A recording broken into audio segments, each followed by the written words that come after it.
Hey everybody, exercise 1 today is going to involve a little bit of props. Now, I'm going to use these sliders here. You know, they look an awful lot like furniture movers. You could use those.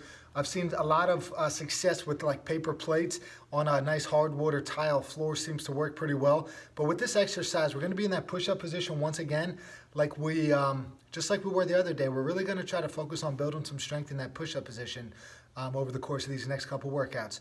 So we're going to be down in the push-up position, hands on the sliders. This is our dynamic stability move. If you've done an ab wheel before, it's kind of in that same family of exercises.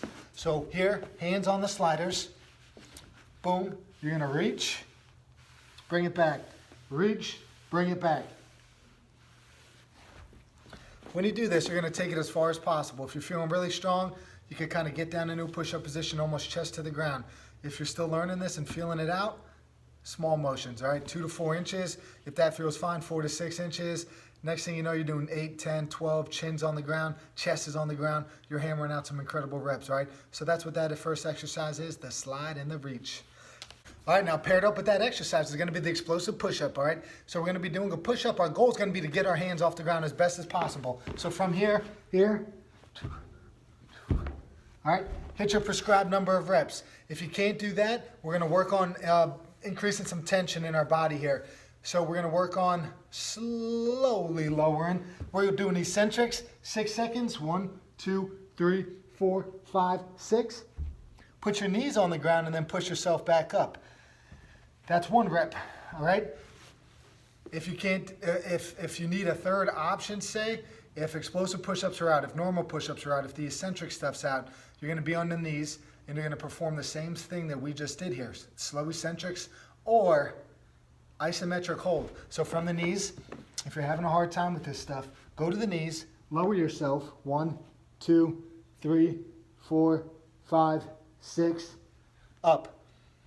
So it's a 6-second hold at the bottom. That equals 1 rep. All right, our next 2 exercises we're going to pair together. We're going to be doing dumbbell. We did dumbbell bench last time. This time through, we're going to be hitting alternating dumbbell bench presses. What does that look like? Laying on your back, punch, punch, punch, punch. I'll show you what that is. With it, we're going to be doing a different style of step up.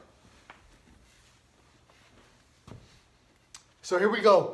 Punch 1, punch the other. Punch 1, punch the other. You have to do the prescribed reps it calls for on each side. So if it says do 8 reps, you got to do 8 right, 8 left. You know, if it says 6, 6 right, 6 left, all right? Choose your weights accordingly, challenge yourself, get after it. So this next one we're going to be doing here, offset loading, all right? So we're going to be doing a step up with offset loading. What is that? That means if my left leg is on the block, I'm going to hold, on the box here, I'm going to hold the weight in the opposite hand. That's where the offset component comes to. The reason for that is having the weight down here is going to kind of affect this knee position. It's going to want to kind of pull me inward, and I got to fight that. So with offset loading, come up, come down. You're going to hit all your reps on one side, then you switch. All right, up, down.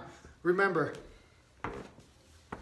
we want to fight gravity. We want to come down with some control. We don't just want to come crashing down. With the offset loading, we could hold it here in the side like I just showed you, or we could hold it up top here, and it's going to get the upper body engaged a little bit more. You hold it up top and you perform the same type of step up. All right, our next grouping of exercises here is going to be a squat and a pull. For our squat, we're going to be doing 2 weights, all right, 2 kettlebells, 2 dumbbells, just doing a basic squat with the weights up top here. The kettlebell version of this is more tough. It's a little bit more taxing. But either way, if you're holding the weights up here, it's really forcing your midsection to brace.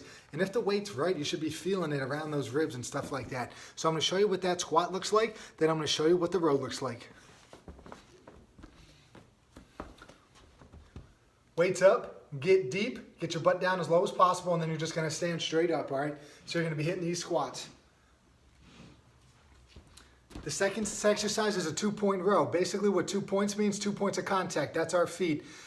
Our 2 points of contact with the ground will be our feet being on the ground. We are going to do a hinge like we did the RDL the other day, and we're going to be rowing. Boom. All your reps on one side, all your reps on the other. With that motion here, keep it here. We don't want it to pull us forward, all right? So we have weight on one side. We don't want any kind of tilting, any kind of shifting. We don't want the weight to pull us forward and feel discomfort in our low back. Our finisher for today is going to be a tough one. 5 burpees. Do you guys know what that is? I hope so. You're gonna do 5 burpees every minute, on the minute, for 10 minutes. So that equals 50.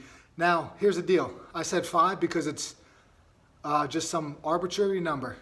It can be 1, it can be 2, it can be 3. Keep in mind, you're doing it for 10 minutes and these reps are gonna add up. So if you do 1 every minute, okay, start with that. Maybe next time you try 2 or 3 or something like that. If you're worried about it. If not, and if you're comfortable and familiar with the move and you just wanna start with 5, start hammering 5, but this is what it'll look like. Hands to the ground. We're getting our chest all the way down, push-up style.